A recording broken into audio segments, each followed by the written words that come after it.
Did you know 9 expert hikers chose to freeze to death rather than stay in their tent? In February 1959, Igor Dyatlov led 8 experienced mountaineers into Russia's Ural Mountains. They carried military-grade equipment and had decades of survival training between them. Their planned route was well documented.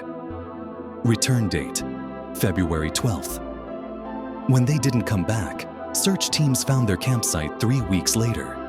The tent was slashed open from the inside, as if they desperately cut their way out. 9 sets of footprints led away into the blizzard, all barefoot. They had abandoned everything: food, clothes, survival gear. The bodies were found scattered across the mountainside weeks later. Some had massive internal injuries, but no external wounds, like they'd been crushed from within. Others were missing eyes and tongues. One showed severe radiation exposure. Whatever they encountered that night, these survival experts chose certain death over facing it. The Soviet government classified the case files for 60 years.